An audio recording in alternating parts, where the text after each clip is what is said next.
It looks like we're live. Ooh, yes. There's always that anticipation. Every now and then you hit go live and you kind of stand there and wait and wait and wait, and then it does it. So today, welcome. This is actually on my 365 journey. This is day 77, which kind of feels quite sacred as well, doesn't it? It's day 77 of 365 consecutive days for me, anyway, of lives or videos. And I've been introducing you to different people that are in my world. They're brilliant, they're business owners, and they're all very different in what they do. And I think this is why I'm so excited to share them with you. So today is the turn of Melina Abbott, who I've known for many years. And just before we get into it all, Melina will be streaming this on her Facebook business page. And I'll let her give the details because I don't want to mess it up and send them somewhere else. And I'm streaming this on my LinkedIn page, on my YouTube channel, and on my Facebook business page too. And I'm quite easily found either by at Jenny Kovacs, see my name spelt there, or Jenny Kovacs, the Queen of Being Seen. You'll find me in lots of different places too. Melina, where are you streaming to? You're streaming to your business page. I'm streaming to my business page, yeah. And the same, anyone wants to find me, you just Google or put in Melina Abbott anywhere and I pretty much come up in lots of different places. So yeah. I will cheat, and I can do this really cool thing, by the way. Because I have a Mac and an iPhone, I can cut from my phone and paste on my Mac and vice versa.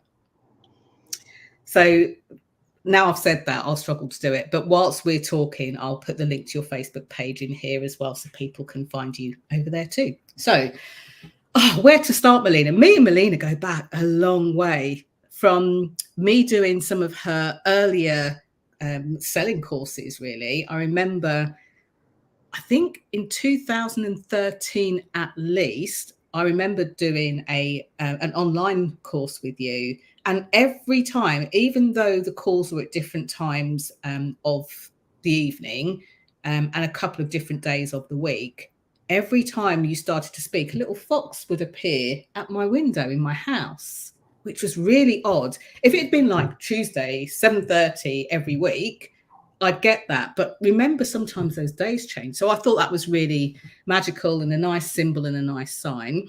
But Melina is really, really great at helping people with their sales. She's done it for a lot of people that are well known and some people that are not so well known. I've attended her events over the years. So I was very excited when she said yes to the 365 thing as well, because I feel like I've got hands to hold along the way. We'll come on to that in a moment.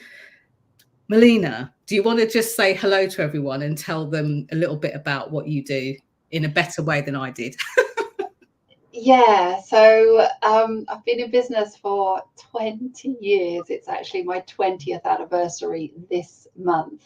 And it's been a journey, I have to say. It's all been about sales, pretty much like bricks and mortar selling, how to get sales conversations, how to sell from a sales conversation, hit the ultimate, the iconic six figures, and thought, oh, now what? And at the similar time, I'd been on a journey of transformation and recognize that what we do in the outer world is not so much, it can be very different in our head. And so we have this inner journey that we go on. We can present ourselves as being really confident and that on the outside, but inside we're like, I don't know what I'm doing. How can I do this? So I created this kind of beautiful blend of the nuts and bolts of selling, the how to, and that inner world, that inner journey, the letting go of old wounds and sabotaging patterns so that we can feel kind of really at peace and fulfilled with what we are doing. And I think the start of that journey was probably the writing of my book, Sacred Selling, Foundations for an Aligned, Abundant Business. So that is kind of like in a nutshell what I do. Excellent. Yeah. And just if you're watching this live on the replay, then I have put in two links. One I did accidentally, but hey ho, that's okay. The first one is a link to Melina's book, where you get the first chapter. You can go and download that, or go to her website and just buy the book and read it. But the next one I've just put in there is Melina's Facebook page too. So you'll see that down there. So, like Melina, how did you get into selling? And then when did the sacred part of it drop in, would you say? I worked in sales and marketing for a small manufacturing business for 7 years, was how I originally got into selling. We sold weather stations and instruments for plant research, so very different to selling transformation. And then I wanted to start my own business. We actually looked at opening a restaurant, fondue, because I can't really cook, and that didn't go anywhere either. But we actually went to a business startup show, and with my husband, and our 2-year-old son at the time, and I saw someone speak, and he just wowed me. He was talking about Richard Kiyosaki's Rich Dad Poor Dad, and he was talking about the difference between a business owner, self-employed person, employees, and investors. And I'm like, I want to be a business owner. And they were actually selling an opportunity to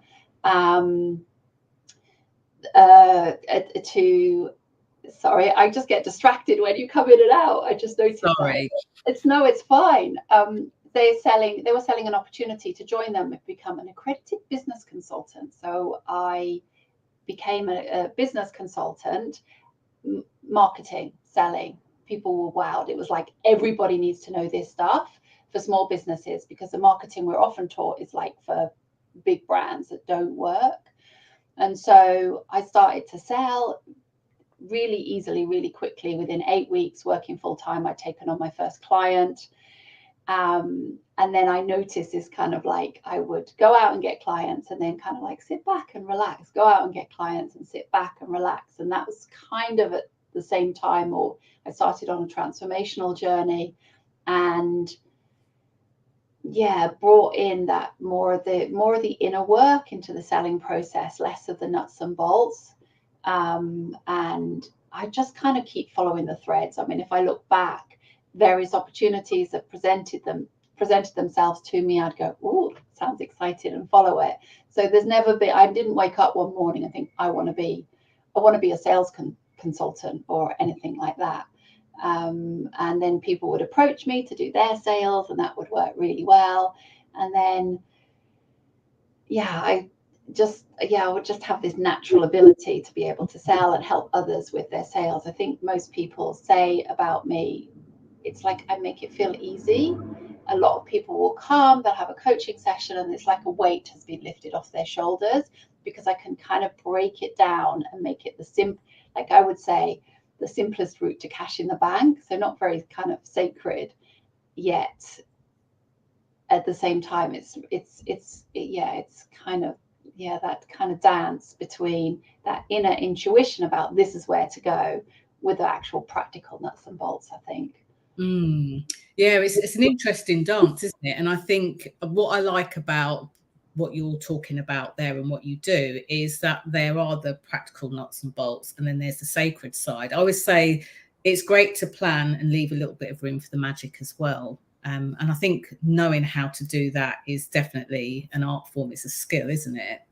Yeah. So it's interesting, because usually I jump straight into what are some tips you can give people. But before I go to that question, I think, like, what's the best way to get started? And given that some of my audience are already selling and maybe want to sell more, like maybe restarted or re-energized, because there's a lot of stuff out there at the moment about why it's going to be so difficult to sell and all of that. So what are some things that you can do to either re-crank up that engine or get started? Honestly, I always come back to you and what like, if we look at it from the sales perspective, it's almost like going back a step previous to it. What makes my heart sing? What makes me tick? What am I excited about? Where's kind of like my juice leading me? People have different ways of languaging it. Essentially, what is it that I love to do, where there's a need in the market, like where I can see it fitting in, and like putting it to a few people first. So we often look outside of ourselves for the answers, the tips, the what are those things. but everyone is so unique. It's looking to see, where am I? Yeah. What do I love to do? How do I best love to work? I think there are a lot of people that are trying to kind of like squeeze themselves into a box and do things. It might be they're watching me doing these videos or you doing these videos and going, oh, I have to do that. Like maybe they're really shy and kind of the thought of it just hates that they hate the idea of it. And so they're trying to squish themselves into a marketing box or a sales box, when actually if they come home to themselves and what they love to do, and then use their natural instincts to sell, because to sell is simply you're serving someone, you're inviting someone to buy and take that. So once you align your magic to that, it can be really easy. It can be really easy. Sometimes it can take a little while to find that magic, and let go of all the shackles, as it were.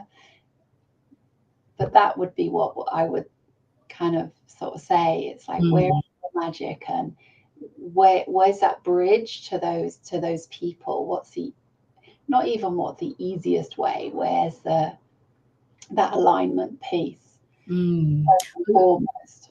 I love that you say that, because the easiest way presupposes that there is a certain way to do it that you quote unquote have to do. And I think so many people get tripped up in this. And what I find interesting is, like, you've been doing this for a long time. I've been in business, can you believe this?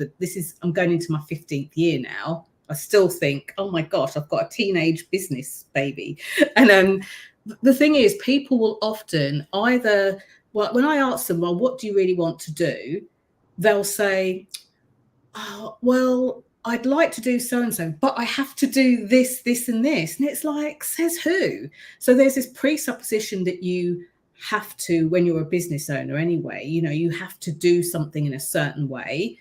And the other thing is this whole, well, I guess I have to do A, B, or C, or I have to be a certain way, or I have to sell a certain way.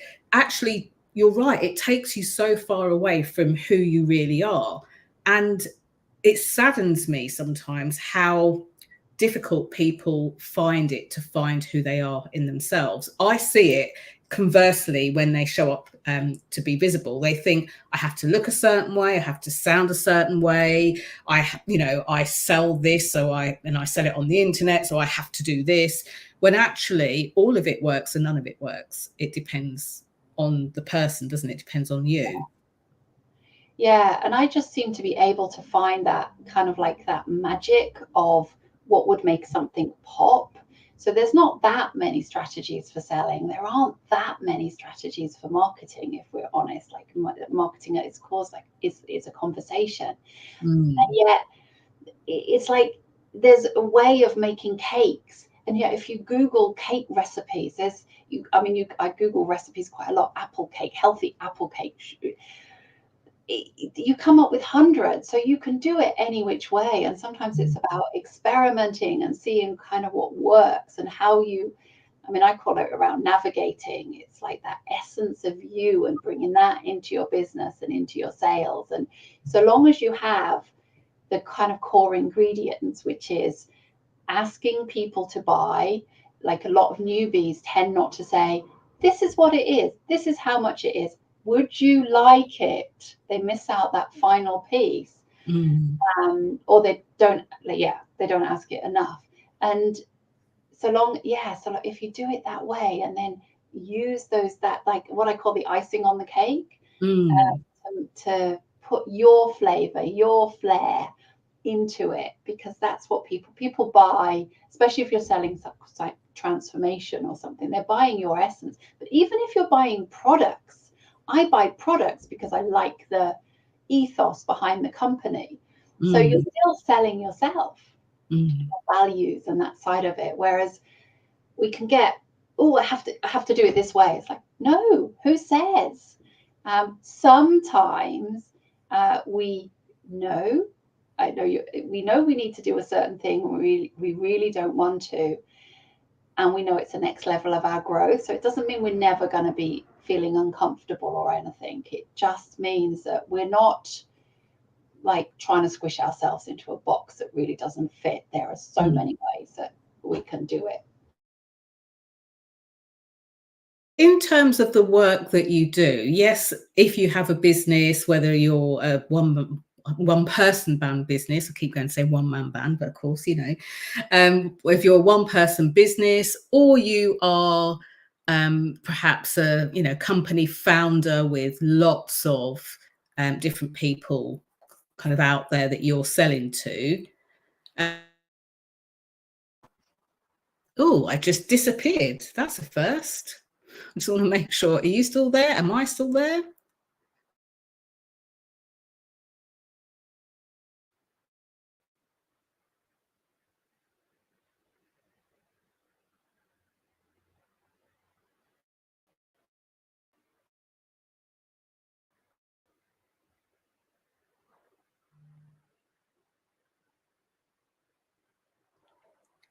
Okay. So now I'm not sure. I know it's recording my end. I'm just looking on my phone to see. I'm not sure whether it's lost me or whether it's lost Melina. Let's just see. It looks as if we're back.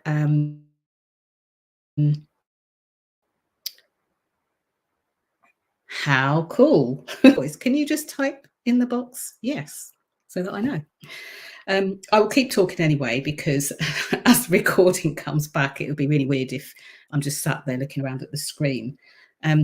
I'll wait for, I think Melina's might have dropped out, so I'll wait for her to join back, because what she was just saying really prompted quite a juicy question that I was, see if she's, no, it looks like she might have dipped. I am getting a little flash up sign on my side, so I just want to make sure that I am still there. It looks like Melina is coming back into the studio. So one of the things that I like about what Melina just said there in terms of sales, it's of service, it's a conversation. And even if it is a product or service, people often buy because of the ethos behind the brand as well. So I love that. And I know that Melina has written this all down in a book, a process that I'm going through currently. I am just going to make sure that she's okay getting back in. Because if she's lost her internet connection, then it might take a moment before she comes back. Let me just see.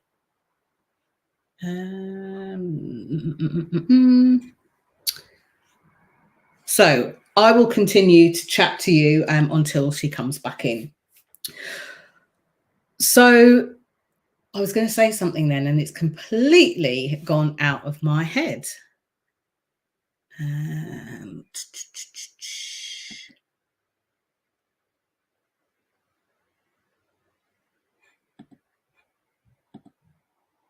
Yeah, I think it's still hanging for Melina. I suspect she might have dropped out. So within this journey that people go through with their sales things, it could be that you're getting started. I remember one of my own stories when it came to sales was this whole notion. In fact, let me see if I can.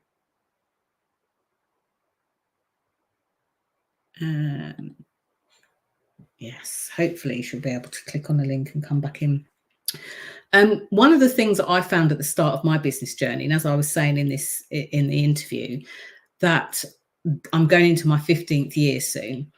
One of the things I found was that over the years, I had sold for so many companies and businesses that I'd worked for, yet something felt a bit different when I had to do it for myself. And that was where I was going to ask Melina next, what her tips would be around that. She looks like she's back in. Oh, she's there. I'll send her a message to see. So I just wondered what advice Melina would have for that, because Melina has been doing this for a long time, and I know that she's helped people in group scenarios. She's helped other people behind the scenes with their stuff as well. And of course, she's had her own collection of clients over the years too, as well as running live events and kind of talking about these things. But she has done something that I am in the process of doing right now, and she's put it all into a book. And I really, really love that. I really love that. I'm just wondering whether I should log off and log back on for part 2, but I don't think it will let me log on after a certain number of minutes through. But these things happen. These things happen. So yes, so I was wondering a little bit about that. So give me a second, and thank you for continuing to watch. Let me just go into...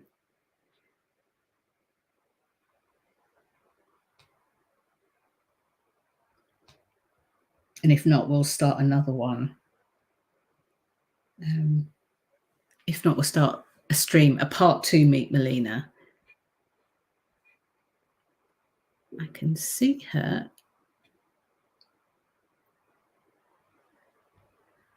Trying to come into the studio.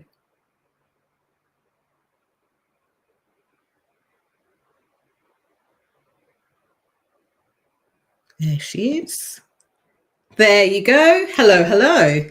Hello, hello. Oh my goodness. I think it was my internet kind of glitched, and I've been trying to reconnect, and I wasn't sure. I thought it was yours, and then so I'm on my phone and I'm holding it up. It's a reminder to say, be prepared. Don't worry, I've just been chatting and looking out for you because I thought that might have happened. I didn't know whether it was my end or not. Have you got a stand or anything nearby that you want to get for your phone to? I don't have it. I don't have anything nearby, so I'll just hold it. And is it a bit?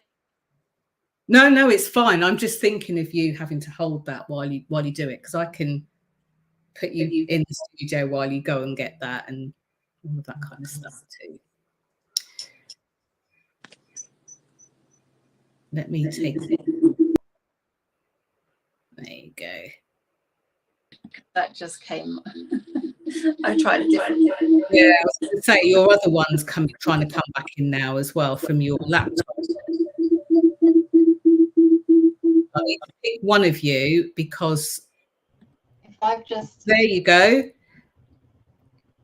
Can you see me? Can you hear me? I can see you and hear you. I seem to have a horrid film over my camera. That's interesting. Weird. The joys of technology. It is. These things happen. I was just reflecting over what you were saying and the next question that I was going to ask you, but I just want to make sure that you're back and settled where you need to be. Yeah. Okay. So if you are just joining us live, we had tech glitches, and I normally at the start of these say expect any technical stuff. If one of us goes, we'll come back and all of that kind of stuff. So we're here, and we've been talking about sales and sacred selling, and something that you were just saying before that was, it made me think about, I might be going into my 15th year, but I never forget that feeling when I first started. I'd been selling for other people as part of the job that I did and training and all of that kind of stuff. But then when I had to sell for myself the first time, it felt very different. It felt very different.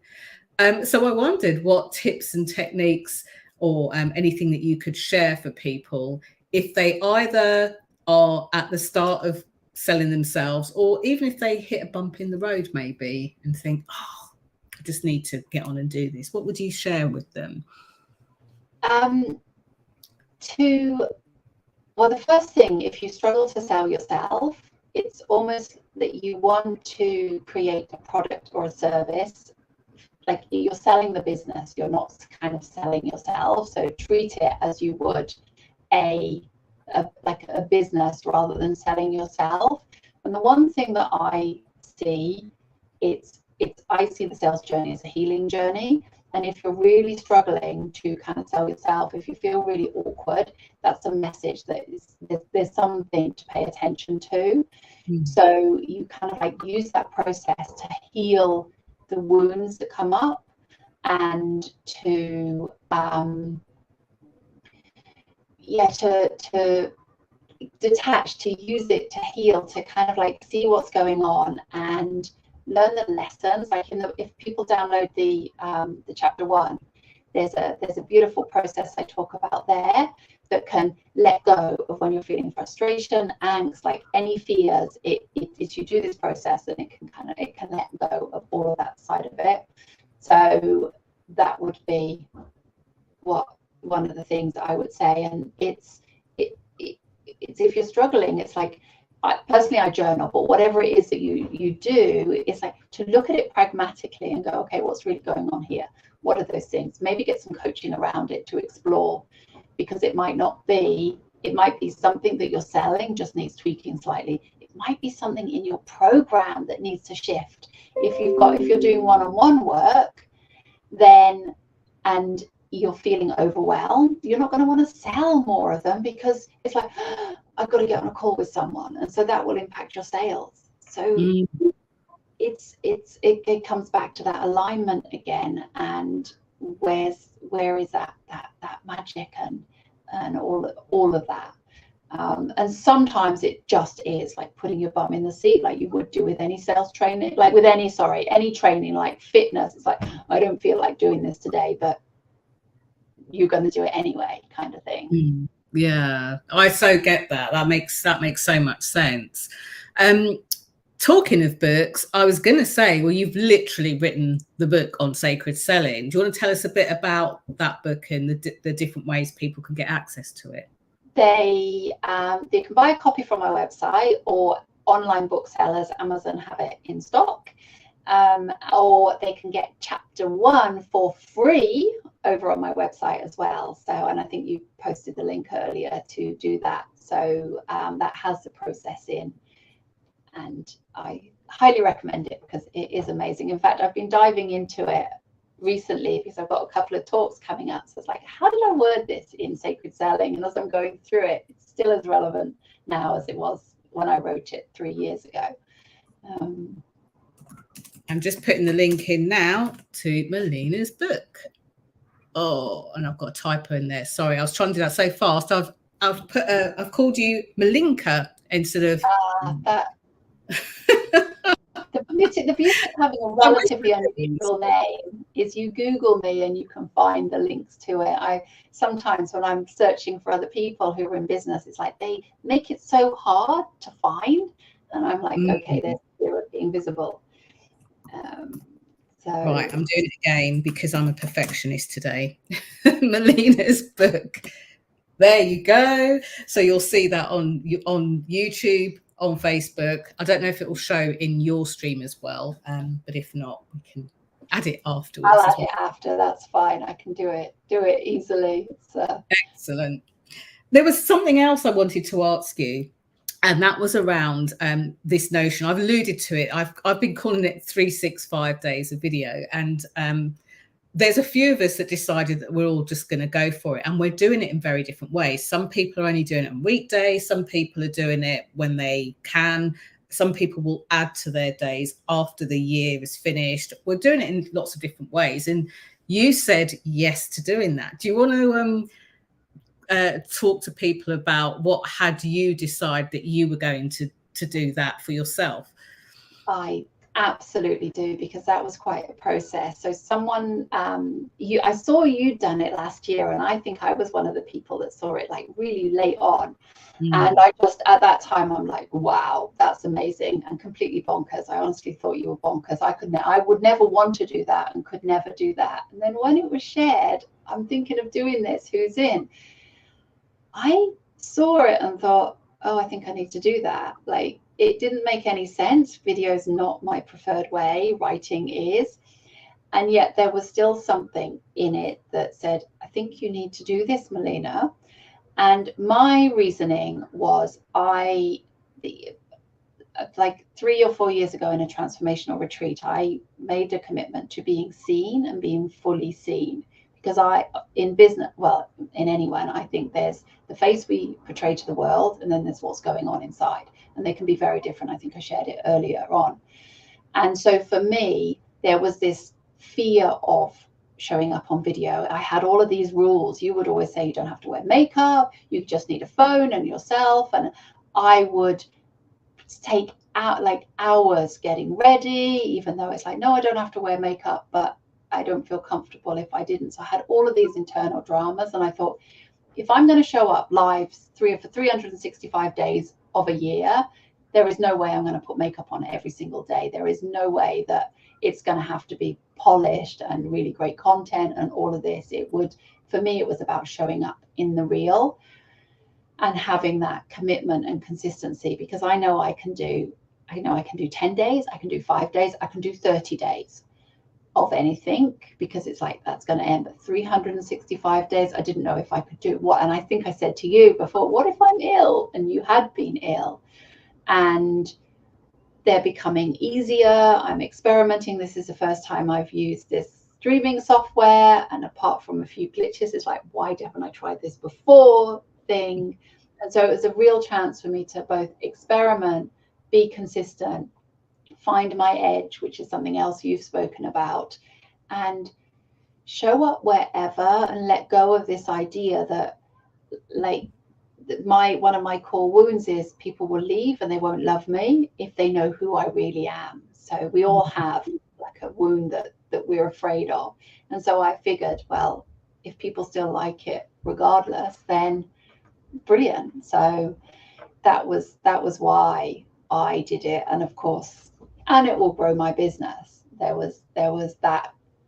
However, it was the consistency and the letting go of all the fears that was underneath it.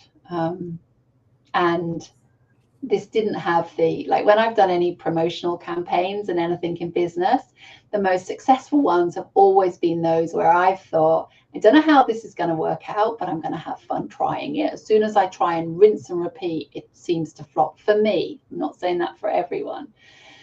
This, I didn't have I don't know how this is going to work out. We're going to have fun trying it. It was more like, I've no idea how this is going to go. I know I need to do it, and I really don't want to, but let's see how it goes. Yeah, it's so funny because you describing that sounds like how I felt when I first decided I'm going to do the London Marathon. Like, I'd never run a 5K race, never run a 10K race. Never run a half marathon. I went straight in on the ballot for the London Marathon, me and a friend. And I remember that October morning in 2019 where I got the message going, congratulations, you're in. Like, I'm not going to lie, I have never sworn so much as I did for the next minute. I was like, oh my gosh, I can't believe it. No way. I can't even run for a minute. And I remember phoning my friend and saying, I got in, did you? And she went, darling, I didn't, but I'm quite relieved. And I had the same kind of, oh my gosh, what have I just done? What if I can't do it? And then very helpful people, giving their unsolicited opinion, telling me that, that when people run a marathon and they're not used to it, they poo themselves in public. All the worst things, and you think, why would you tell somebody that? Why would you say that? So I had to do the couch to 5K to start off my running journey. So it's really reminiscent of that. And I also know that you are, and I think you're bonkers for this, an open water swimmer. Yeah, do cold water swimming. In fact, that was what tipped me over the edge to say yes. Because whenever I've done something, whether it's a challenge, there's always an end point. And so with the cold water swimming, I've always loved swimming. I swim in the pool, and I've done a couple of long distance swims. I've swum to the Isle of Wight and Loch Ness, really exciting swims. But I always thought anyone who swam in cold water was completely nuts. And so I started in the summer on the hottest day of the year. 2 years ago, it was boiling. I found this magical place to swim. And the previous year, someone had told me about a swim on Halloween when it was cold, and I wimped out of that swim. And so when I started swimming 2 years ago, my intention was never to swim throughout the winter. I still thought that was completely bonkers, but I wanted to get to the 31st of October and swim then. And then when that came, there was another challenge to swim through the winter. And I signed up for that challenge, which was 20 swims over the course of the winter. And I remember being on the edge of this reservoir. It was windy. It was like at the top of the hill. So it was windy, it was cold. And I was, before I got in, it's like, I don't think I'm going to make it to the end of November, let alone the end of the winter. Yeah. And then it's like, well, okay, we're here now. And we swam, and it actually started pouring with rain whilst we were in the water. And that just took it to a whole new level. Ironically, it's like, oh, this is fun. And I didn't want to get out. I got out because I didn't want to get hypothermia. And that kind of flipped it. And I learned that I never want to get in, but afterwards I always feel amazing. And then when I swam for the first time with ice, unless you've experienced it, because I too thought everyone was completely nuts, and then to kind of have this ice and to take it back, it's like, look at this ice. And we were so excited. You kind of have this feeling that you can do anything.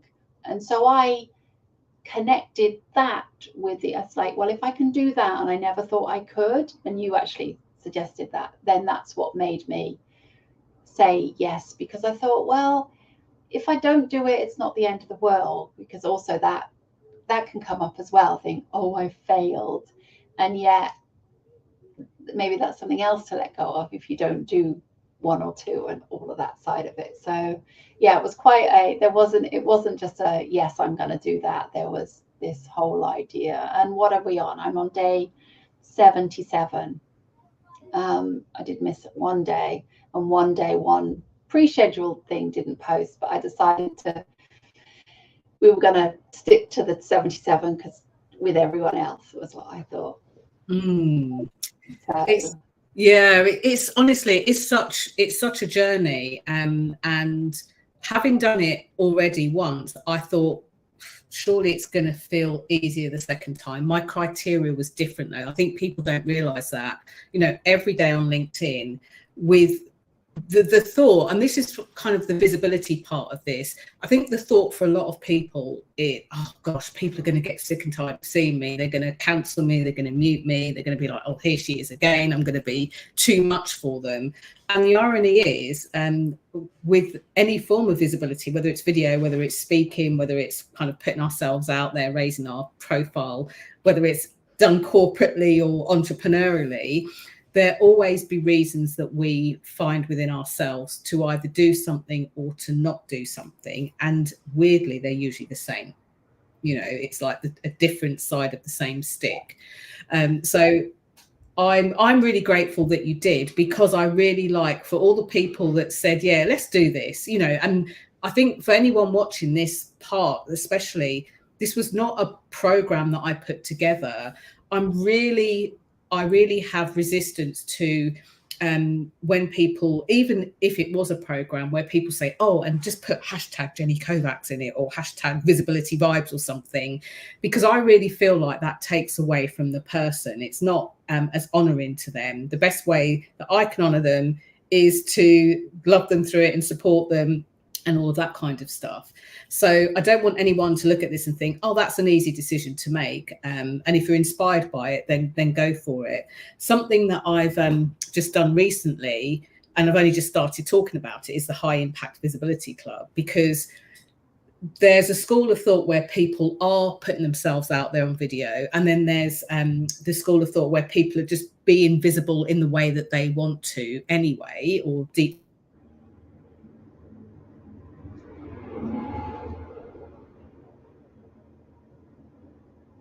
Oh, we both went then. I don't know if that was my end or not. There's a way that we put ourselves out there, that we deeply desire to put ourselves out there in the world. And people often think it's about fear. It's not. The most confident people, and I work with a lot of confident people and companies as well to increase that. The thing that we get, or we trip over on, is the consistency piece. A lot of the time, we're not really sure where our consistency lies. Is it once a week? Is it once a day? Is it, you know, weekdays only and that kind of stuff? So with the High Impact Visibility Club, I've put that together so that people can find their consistency in whichever way they want to, in whichever medium they want to. So, you know, Melina has written a book, and there'll be, in the run up to that, the promotion before the book, as she's writing the book, as it's edited, as it's going out there. There's all of these different moving parts, and quite often it's hard for us to see where or how to be visible and to build our consistency. So it's, Melina, I'm just so grateful and thankful that you decided to jump in and do it, you know, because it's been really great watching all of you, different backgrounds, different businesses, different stories, different styles, just kind of get out there in the world too. So I love that. There was a question I was going to ask. I know we've kind of extended the time a little bit. I was going to ask, again, just for anyone who's listening, what are other ways that people can connect with you? Follow me on my Facebook page, or on Instagram, actually. Melina.Abbott on Instagram. But Facebook, follow my business page is where I'm most active, where I'm sharing these Facebook lives, or go to my website, melinaabbott.com. And sign up for the free chapter of my book, and then you'll get my newsletter as well. So yes, thank you so much for coming on. Interesting that we had these glitches, but I think we've navigated them, and hey ho, that's what you do. You keep calm and carry on. So thank you for coming today. Is there anything else that you would like to say before we end our call today? Thank you so much for having me, and it's been absolute. I love doing interviews. It just kind of feels more natural than sort of like just speaking cold to camera. So thank you so much, Jenny, and yeah, I'm looking forward to the next, whatever it is, 300, 200 odd days of these lives. Excellent. Thank you so much, Melina. Thank you for coming, and I will see you out there in the ethers too. Take care.